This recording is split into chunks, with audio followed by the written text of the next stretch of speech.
Hi everyone. So today I'm really excited to open a brand new box of ShinHan Professional Designers Gouache.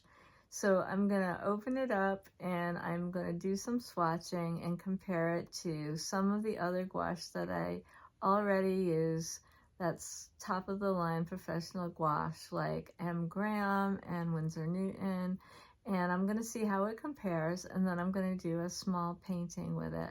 I'm pretty excited because this is a moderately priced gouache that's been referred to me and recommended. It gets really good reviews, and it's supposed to perform as well as some of these other very high priced gouaches, so I can't wait to try it.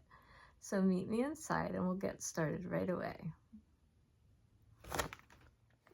Okay, so here I have the box of ShinHan Professional Designers Gouache, and I have some of my M Graham Designers Gouache. Now yesterday I filmed this, and halfway through my video something happened to this clip. So what I did, I'm just going to explain it. I have several of the M Graham, which are a premium product. Now these can go anywhere from like $11 per bottle to up to over $20 per bottle, depending on the color. And this set of 24 ShinHan Professional Designers Gouache was $65. So I think, you know, if these are nice, they're going to be quite a good value. So they came in a lovely selection of colors, everything you need to mix colors. So it has a white and a black, and it has a good selection of yellows, reds, and blues. So you always want a nice selection of the primaries so that you can mix, but it also has some really nice pinks and purples, so if you like to paint flowers, greens, so you can do landscape painting, nice browns and earth tones, so it really has everything.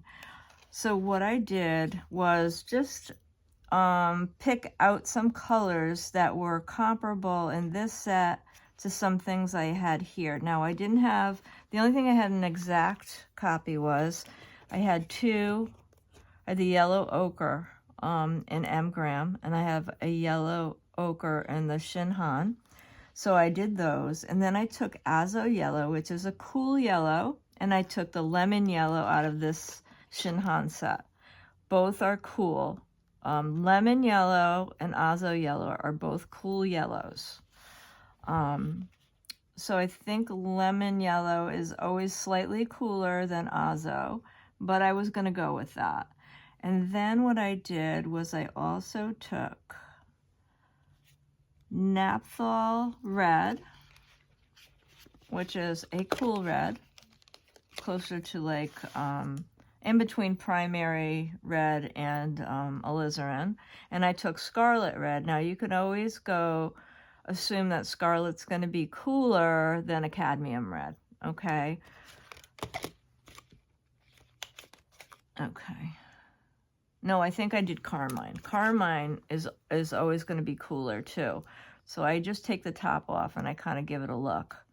And this was the coolest they had. And Naphthol is also a cool red. So these two were very close.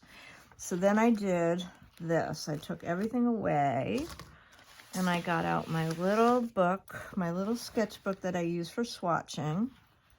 And everything. Now these on this side, let me get a little pen here. Get a little pencil here. Okay.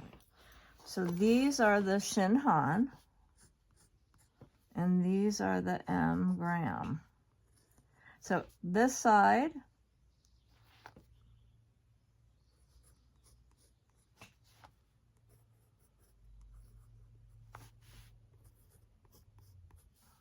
now I really felt that they were very comparable. Really nice coverage. They went on really nice. They covered in one coat. I didn't really see that many differences between the two. I was actually a little happier with the ShinHan because I thought that they were slightly more opaque than the M Graham.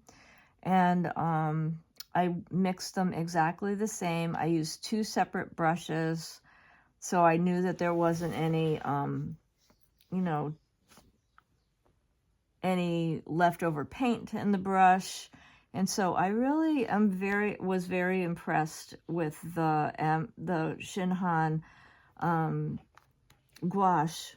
And so I was really excited to dive into a little small painting, which is going to be in the next clip.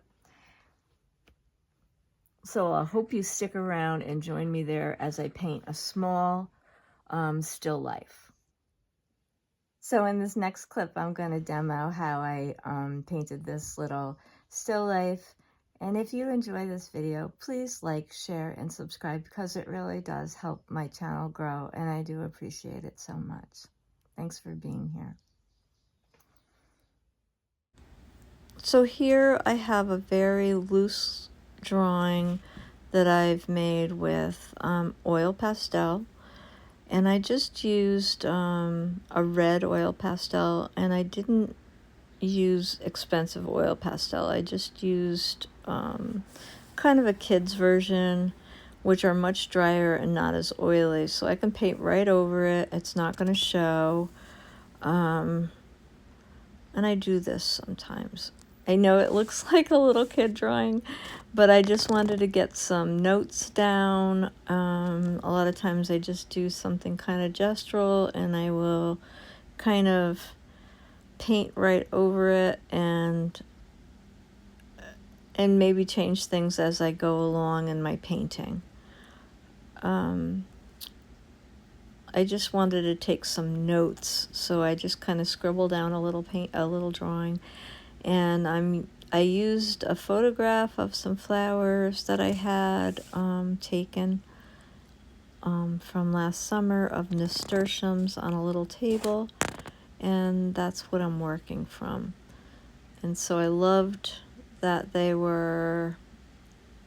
love the colors, kind of like a warm red flower with some cool red interiors and the greens, and it's on a really deep aqua green table, which you'll see come out in a minute as I continue to paint.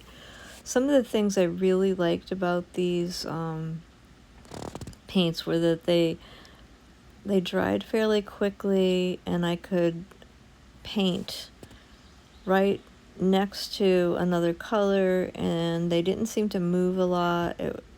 They were very easy to work with.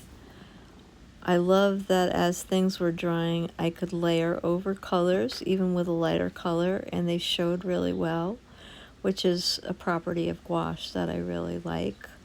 Unlike watercolor, you can go over with a lighter color after the color has dried, and you're able to see the lighter color on top of a darker color. I like the consistency of the paint after it dried. The colors seem to stay very true. I didn't have to do a lot of layering to get depth of quality with the paints. They were very pigment rich and very opaque, which I was kind of looking for. I was very impressed with the paints overall. So all in all, as far as them blending and mixing on my porcelain pan, they did really well, because I do like to do a fair amount of mixing as I go along. They mixed very well, and the pigments blended together very well as I was mixing my greens and creating different hues. on the palette. I just really loved everything about them, so I'm really impressed by this particular set of gouache. I had a really easy time, even though it was the very first time I was painting a complete painting with this set. I felt very comfortable with them. So I think these are definitely something I'm going to enjoy and something I'm going to feel very comfortable recommending to other people, as far as, you know, using them and sharing this brand with my students. Because I do teach a lot of painting classes, and I really like to have things that are more moderately priced to refer to my students. A lot of people, when they first start learning, they don't want to invest a whole lot of money into a new medium. So, but I know a lot of watercolorists are wanting to try gouache sometimes, and they don't want to spend, you know, $20 a tube on gouache to see if they like it or not. So something like buying a whole set of these and getting 24 colors for this price is really a, you know, it's not a major investment. You can get a whole set of 24 really beautiful colors for $65 and have these for quite a while. I think these would travel really well, which is something that I would use them for, because they seem like this set would pack up really well, and then you could just kind of mix on a plate or something. They'd be really easy to work with, I think, for travel. They're definitely something I know that I'll get a lot of use out of, so I'm looking forward to painting with these.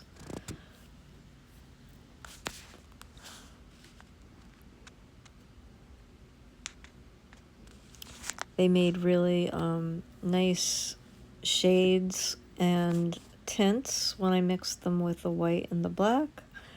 And like, yeah, I was very, very happy with all the blending and color mixing that I did with them as well.